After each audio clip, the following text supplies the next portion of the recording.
Good afternoon. Hi, 10 George Realty. We decided to do the training today since tomorrow it's our party. So I wanted to go over some things that we're seeing that people still have questions on. So this will be just review, and if you have questions or anything that you've been having a problem on, let me know. But I'm going to share my screen now. We're going to start with the BRBC. And this will be very quick. So if I'm going too fast or you need to stop me for a question, just let me know. So I listened last week, and I've listened to this one particular training a couple of times because I always seem to get something more out of it by one of the car attorneys. And so one of the questions posed to the car attorney is, when do we absolutely have to have the BRBC executed by our buyer? And she says as soon as practicable. However, it can't be later than the offer. So you can't execute the BRBC after you've submitted an offer. It has to be with the offer or prior to. So let me just start on it now. So as you know, the BRBC does populate with some other forms like the agency and such, but I'm going to just strictly go over this form today on the grid section. So up here is the buyer and then our corporate name, or you could use High 10 George Realty for residential purchases. So the representation period can only be for a maximum of 3 months unless the buyer is a corporation, LLC, or partnership. So you'll see here I've put it for 3 months because John Smith as an individual. Here's where some people miss. You need to check the box to make this agreement exclusive, meaning that you are their exclusive buyer's rep. Even if they entered into a contract without you, you're still able to put a claim in for commission. So it's pretty important to have exclusive. And then they would need to initial in paragraph 15 to make that so. So we'll go over that. The property type, it automatically defaults to single family residential. Here you can see as a sample, I checked multifamily as well. The location, I like using counties. The reason why is because if you think they're only going to hunt in, let's say, San Dimas and Glendora, but then they start opening it up and you've put just those two cities, you're going to need to add. So it's better to go by county. You could do Los Angeles, Orange, Riverside, however many counties you're going to hit with the particular buyer. You don't need to really put in additional buyer preferences unless you want to. You could check that form in. Hopefully you already have had an interview with them and you know what they're looking for. Now D, if they were on contract or on a BRBC somewhere else for a particular property, then they would need to let you know and exclude it. So when you're taking the BRBC, always ask them if they're working with other agents. Are they on a representation with that agent? Have they signed one? So you want to know that so that you can determine for your own business if it's something you want to take on as a non-exclusive, or maybe the other one's ready to expire soon. Amount of compensation, you put the percentage here. Remember though, on your offers, you cannot go higher than the amount of compensation that you've expressed in this BRBC. You can go lower, but you cannot go higher. So the maximum you could request in accordance with this BRBC is 3%.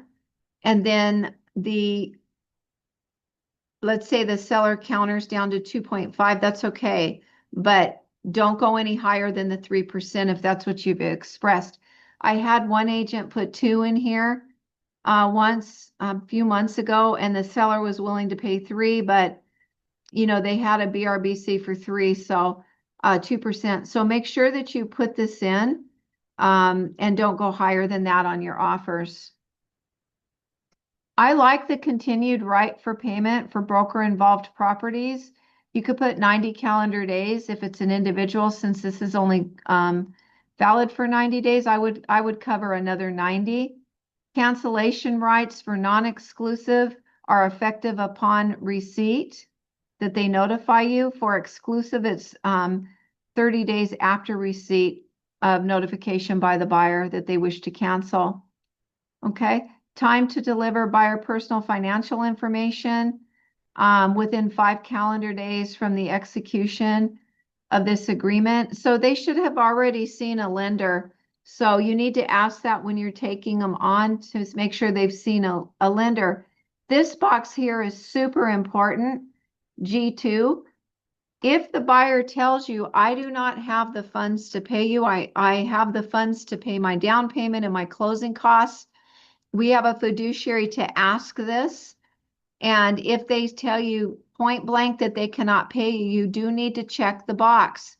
Because if they told you that and you didn't check the box, let's say the seller only agreed to pay 2% and your agreement was for 3%, then the buyer is technically owing 1% of the commission. So you need to have that discussion with them.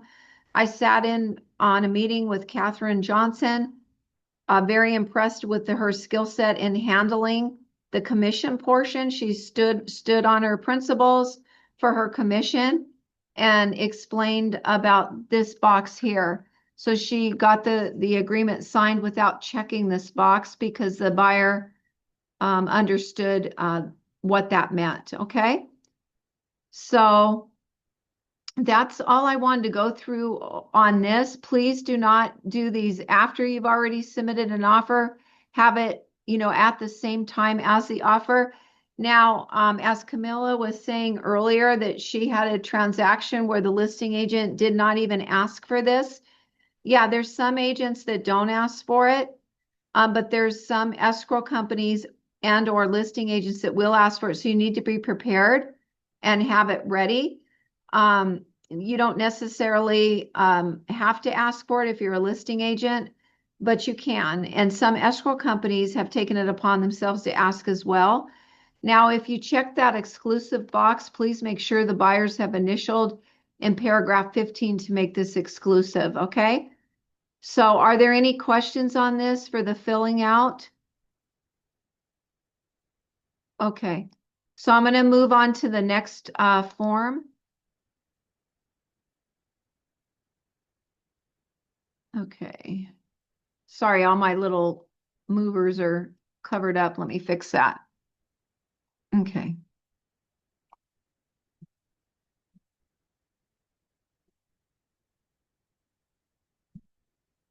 Okay. So I'm going to quickly go over the grid. They're here. Yeah, I'm going to quickly go over the grid and make sure that there's no questions on that. It's really nice to see we have some agents coming back into business that have been out of business for a while and decided to come back in. So we'll be helping those agents with things like this. I am going to begin scheduling in December after the Monday morning meetings. I'll just stay and I'll go over the contract probably paragraph by paragraph because I have a couple of newer agents that would like that. Okay. So that'll be after the Monday meetings. I'll stay in for probably an hour and go over that. So I'm just going to run through the grid and tell you the way, my opinion in filling it out as an agent. But we can discuss any other opinions. Of course, the purchase price, or if it's all cash, check the box. Make sure you put in the days of escrow. Expiration of offer, it expires 3 calendar days after all buyer signature. Now, if you think it's a hot property and there's multiple offers, you may want to extend the expiration date of the offer. You can certainly do that for up to 5 days or whatever, however many days, excuse me, you think is needed for the seller to be able to review. The initial deposit amount, you're usually going to put in 3% because generally speaking, in most cases, the listing agent will counter you to 3% for liquidated damages. I don't see the increased deposit box checked very often, but maybe if it was only 2% here and they might want to increase it by 1%, then you would need to attach a CAR form to do that. But generally, listing agents are going to want to see a 3% initial deposit. This is the only category that has business days. So within 3 business days after acceptance, by wire transfer, it needs to go into escrow, or you could amend that. Or you could stipulate another way that the funds will be provided to escrow. However, the escrow company does have a right to say we don't accept funds that way. Like if somebody wanted to do a money order or personal check, they may not accept that. So they can revert it to wire transfer. You'd have to talk to the escrow company to see. The loan amount, you put the first loan amount in here, fixed rate, or you can check initial, not to exceed 6.5%. I do like to fill this out, buyer to pay up to 0 points, I put. Now this already is a conventional loan unless you check the other boxes, okay? So if it's a conventional loan, you don't have to check anything. If it's something else, check the appropriate box.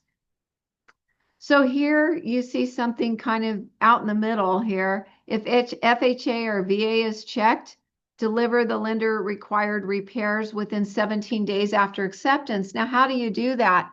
On the request for repair, there is a section to insert the lender required repairs. So they put that in on FHA and VA. Now remember that all repairs are negotiable, including FHA or VA lender required repairs.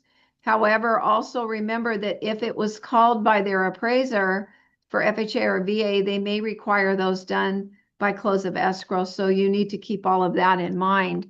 So this occupancy type does default to primary automatically. Seller to credit buyer, there's a section here where you can insert, and it automatically defaults to closing costs. And as I always say in training, whatever you're requesting, even after the initial contract for the buyer to be credited by the seller, check with the lender and make sure they can absorb that full credit, because if you go too high, sometimes they can't. You don't want to leave money on the table for your client, so you're always going to want to check.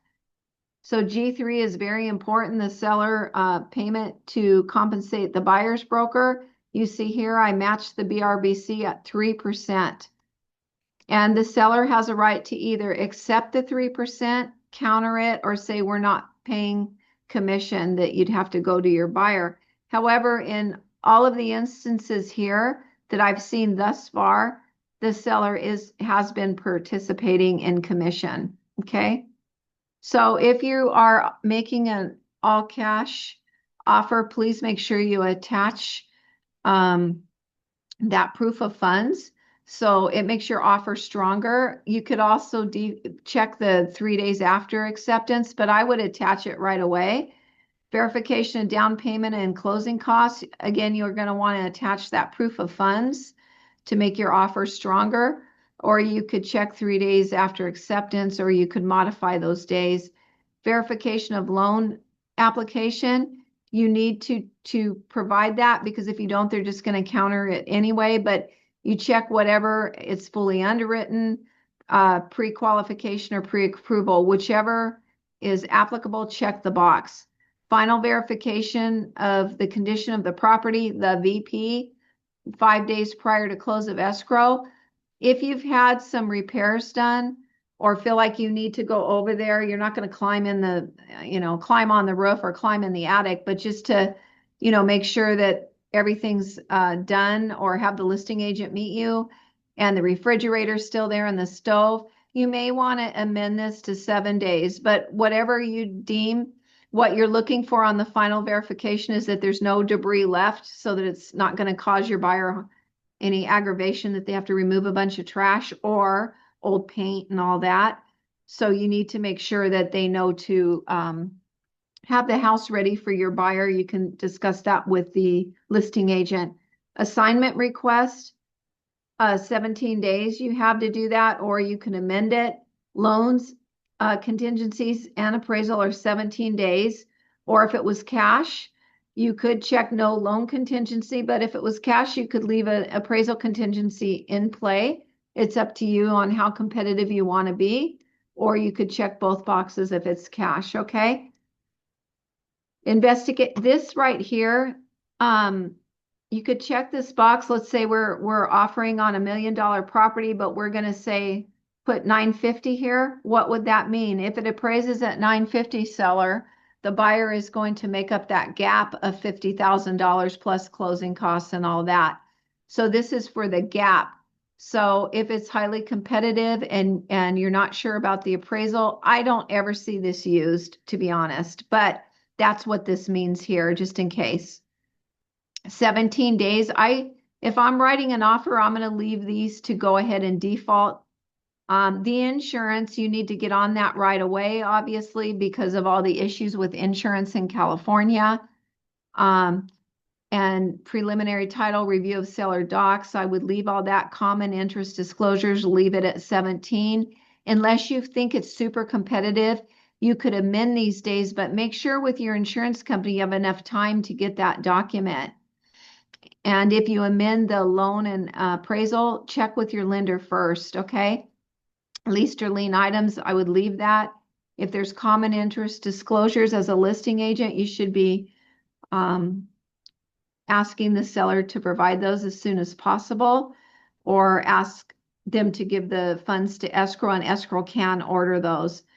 If this is contingent on the sale of a buyer's property, please make sure you have checked this form and attached the car form COP. Time of possession is defaulting to upon recordation. So you can leave it that way or amend it as you see fit. Seller occupied or vacant units, close of escrow or check below.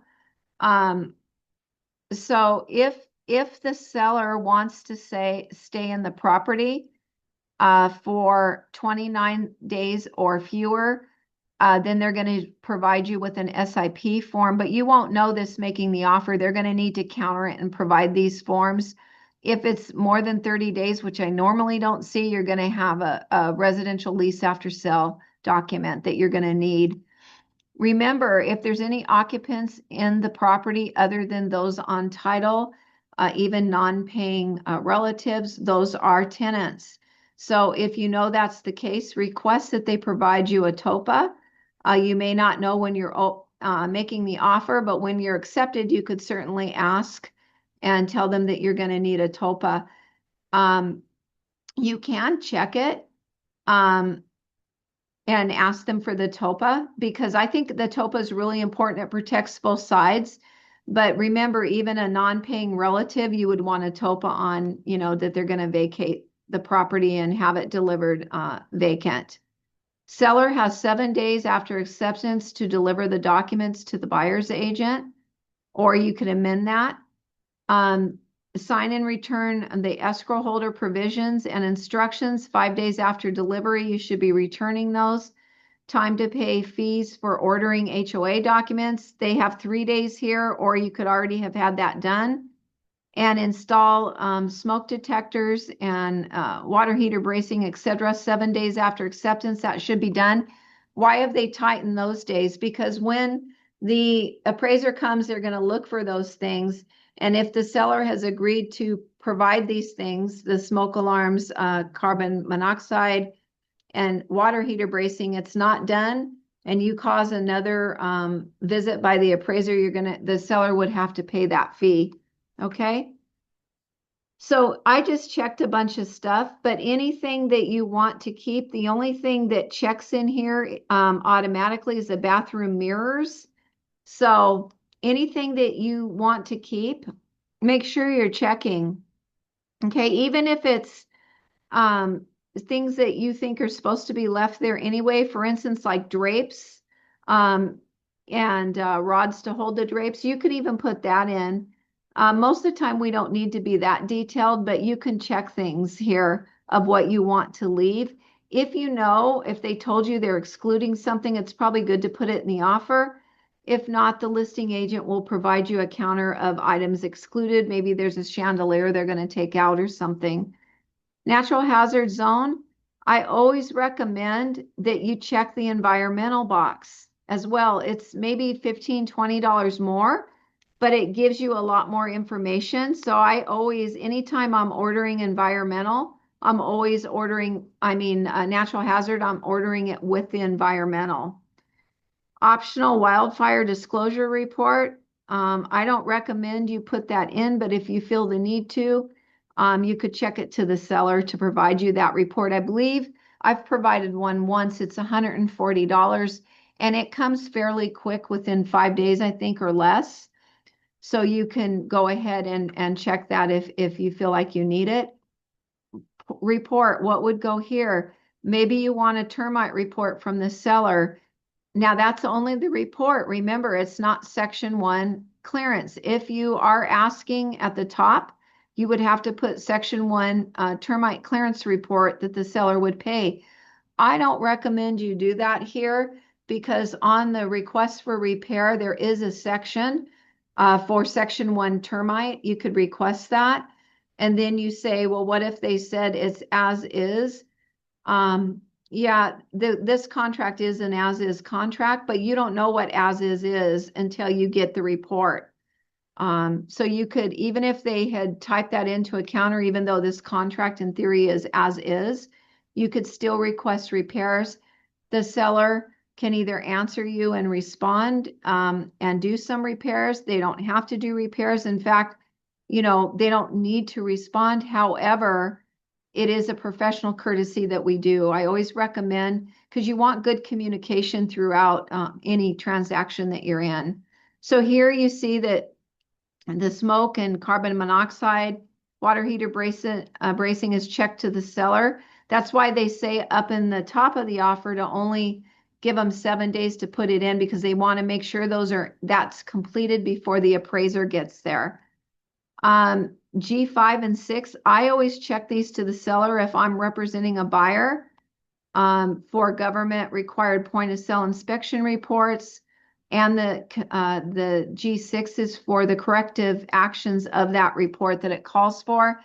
If you know for a fact there's none of that, then you can leave them unchecked. But I think as a precaution for me, I always check them. Then if I'm on the listing side, I will counter them out. So that's my advice on these. And I know there's a lot of seasoned agents here. Somebody may have a different opinion, but that's how I do it. Escrow fees, it's always each to pay their own fees, because if you put both, it's really not a 50-50 split, right? So each to pay their own fee. Escrow holder seller's preference, or you can stipulate an escrow company, but if you do also put in the escrow officer, because they may know escrow officers there other than the one you intended. Same with title. You could put seller's preference or the title company, put your title rep's name behind it, and this will be checked to the seller. The buyer's lender title insurance is automatically defaulted that the buyer pays that portion. You always want to ask that the county and city transfer fee taxes be paid by the seller. HOA fee for preparing the disclosures defaults to the seller.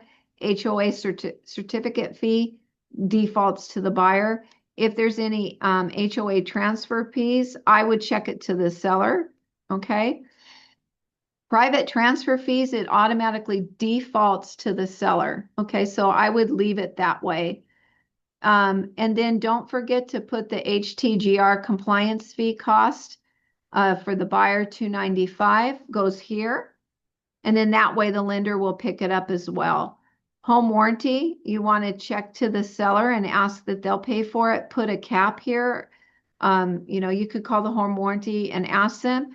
First American Home Warranty, I would put the rep here. And then whatever you want, standard plus washer, dryer, refrigerator coverage, whatever you want, put it here so that they order it that way. Okay. Other terms, perhaps your buyer's on a 1031 exchange. You could put something like that in there. Maybe one of the agents is related to the buyer. You would want to disclose that here, things like that. Okay. So that is all I was going to go through on this is the grid section. Are there any questions? Okay, if not, I'm going to proceed to a couple of more forms that we're noticing.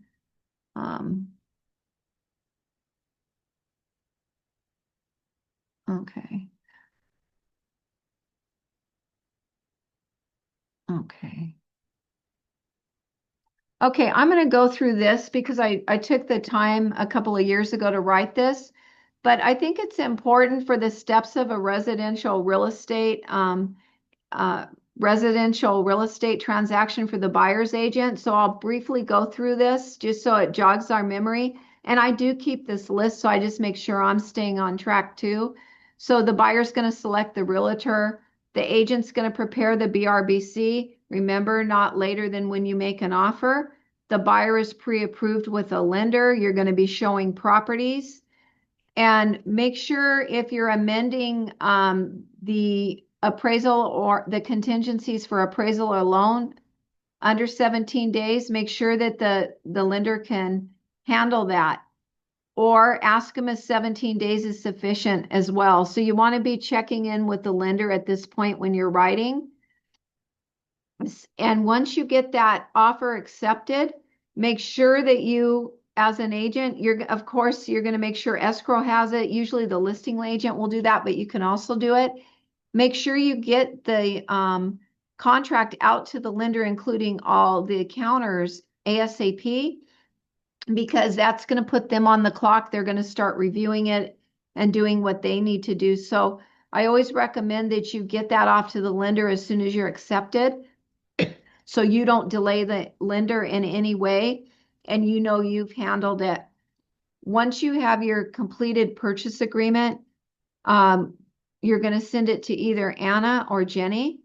And between Anna, Jenny, and I believe Jacqueline, they create SkySlope on the transaction for you. They can create SkySlope, excuse me. If you need assistance, they're going to help you all the way through that. And if you'd learn to know how to create SkySlope and load documents into it, Anna or Jenny will schedule a private training with you and go through it. I think Anna just trained on that 2 weeks ago. But if you need further help, let us know, and then we'll go through that process with you. I do know how to do it too, but I think they're a little more expert at that than me, but I can help you too. Buyer provides escrow with initial deposit within 3 business days. Make sure you receive all the seller disclosures within 17 days after acceptance, and review all those disclosures with the buyer. I like to discuss it with them. You know, sometimes we do a lot of emailing, but that's a big stack of disclosures. I really think if you can get to them in person, it would be really good to review everything in person. Okay. And then when you have the preliminary title report, which you will be reviewing with them, that you should go ahead and email it to them. There's blue hyperlinks on that report. So you can click those and print whatever's the underlying documents so that you have those when you're reviewing. And what I always do, even if the title report, the prelim looks clean, I call the title officer. It's at the front on the right-hand side of the preliminary title report. And I tell them, can you look at everything on the prelim? Is there anything I should be getting you more information on or be clued into? And they will take the time. They will pull it up and go over it with you and let you know. They'll say, no, everything looks pretty clean. Okay. So you want to look for any city or county violations recorded, anything like that. You want to ask if that's so, then you want to ask the listing agent for evidence of completion and have them removed from the preliminary title report. We have had that happen before. We recommend that you do not have the escrow company send the preliminary title report approval via e-sign unless you've already reviewed it with your client first. I think it was about 2 months ago we had that happen, where they just sent it and the client signed it, but the agent hadn't even reviewed it yet with their client. So we really would like you to review it prior to escrow sending that out and having them sign it. That doesn't happen very often, but like I said, it happened 2 months ago. So that's why I put this in here. You should have the escrow instructions. You should review them, signed and provided back to escrow within 5 days of receipt per contract. You can review those with your client, or if you would like to go directly to escrow, if it's somewhere local that you can get to easily and have the escrow officer review them with the buyer, and they'll have them initial and sign them. You can go with the buyer and do that if they so desire, or you can review it with them, whatever you're comfortable with. Make sure that you're returning all of those signed disclosures to the listing agent. And at that point, upload them into SkySlope and split them. If you need help, there's 3 or 4 of us here that could help you with that. We're happy to help you with the splitting of documents. So make sure you're corresponding with the lender to find out when the appraisal is scheduled, because remember, the appraiser is going to call the listing agent. So you need to also, as a buyer agent, be kind of keeping track of that, so that you know that they're within the 17 days, or if they're amended, whatever days are there, because you don't want to remove contingencies until, everything's done. You're going to schedule a professional home and termite inspection within the contingency period time frame. Make sure that you're doing that fairly quick. So if you need to negotiate any repairs or credit, you have time. So do it ASAP. Once you're in escrow, get your home inspection and termite inspection scheduled. And just as a note, I would always do a termite inspection if you don't have a current termite report from the listing agent. Make sure that you're helping your clients by scheduling that inspection. Make sure you need to make sure the city you are selling the property in does not have a city inspection required report. You can ask escrow about that. You can also ask the listing agent, or you can call the city. If it does, make sure that you're on top of that and asking the listing agent for that copy, if they didn't already provide it with disclosures. So you're going to review your home and termite inspection reports with the buyer. Prepare the request for repair if the buyer is requesting any repairs or credits. So very important. We're not contractors, but you can just go over it and say, did you have a chance to read it? Do you have any questions? They can call the inspector direct, because we want to stay in our lane. We're not, most of us here, maybe there's a couple, but we're not general contractors. So those aren't our type of questions, but you can at least let them review it. They can highlight what they're concerned with. You could put a request for repair together. You could also advise them they can call the home inspector. You could listen in as well when they call. So you constantly want to be checking the status of the loan and appraisal. Once the buyer has concluded all of their inspections and the lender has given the green light on the loan and appraisal, be prepared to remove the contingencies and send a copy to the listing agent. So the listing agent is really probably going to be right on top of these contingencies, because, there's cancellation rights if you haven't removed the contingencies. So just always be working towards those deadlines. And if you need an extension because you're working and you can't quite meet the deadline, just keep in communication with the listing agent. They'll appreciate that. Surprises aren't a good thing. So you just keep communicating, and most people are willing to work with you if they see that you're working. So the escrow and/or lender will schedule the buyer for loan doc signing. Sometimes it's in escrow, sometimes they send somebody over to their house to do it. But at any rate, that'll be scheduled through escrow or the lender. But as a buyer's agent, you need to keep track of that. And schedule your verification of property condition 5 days prior, or if you amended it 7 days, whatever, to the close of escrow. Be looking for the things that you requested to be repaired. Make sure you have receipts or evidence that that was done. Make sure if you asked for the refrigerator, it's there, things of that nature, no debris. Make sure that that's all done. Escrow will let the agent know when the property is recorded. You can pick up the keys from the listing agent or escrow company and deliver them to your buyer. I like to deliver the key set as a listing agent if it's local. I always give it to the escrow company, because that way, right when it's closed, then the other agent can come get those to deliver to their buyer. And last but not least, remind the buyer and also remind the seller that they need to put a turn off on all their utilities. Remind the buyer to switch the utilities to their name upon close of escrow. You can do that ahead of time. you call and give the utility company a switch date, and they'll be happy to do that. If there's a gardener, make sure you're getting the gardener information, things like that. To get referrals, really the service is the name of the game, as we all know that. So I would make sure that you have a list of the utility companies for your buyer, and also the gardener, and in case they want to retain the gardener. So those are just some little tips. There's always something different that comes up in escrows, but these are just the main ones that I could think of for the list. And I also want to say, if you are involved in a transaction and you have problems, come to us. We will work it with you. Even if we have to call escrow or the other agent, we're very proactive about that. We will help you.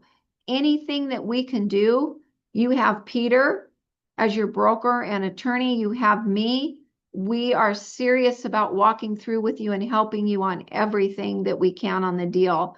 Peter, did you have any comments? Yeah, I think that checklist is wonderful. We should have it for every residential transaction as an automatic add-in. So that we can remind the agents what step to take and make sure they don't miss anything. It's a very good list for the residential, transaction. Okay, well, we'll blast it out. Does anybody have any questions or any deals that they need help on, since you have Peter's ear here? No? Okay.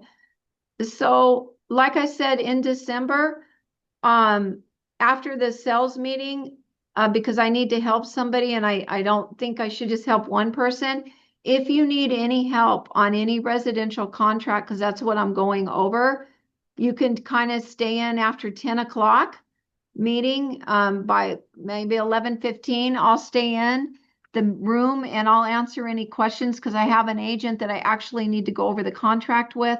So I'm happy to have anybody else that feels they need to go over the RPA to stay in, and we'll help you through, in December, okay? So we're trying to make it so that you have all the support you need to be successful out there. Yeah, that's wonderful. Thank you, Michelle. Yeah. Thank you all, and I look forward All right. to Michelle, seeing I have you a tomorrow. question. Yes. Can you send out the list of the checklist? Yes. I'll have it e-blasted today. Okay, all right, thank you. Yeah. Now this is for residential. Yes, I would have to make a different one for, commercial. Okay. Commercial, yeah, thank that'd you. be nice. Okay. Okay. Thank you all, and we'll see you tomorrow at our party. Thank you for attending. I'm always grateful. Thank you. Yeah, see Thank you all you. tomorrow. Make sure to come. Bye-bye. Bye, everybody.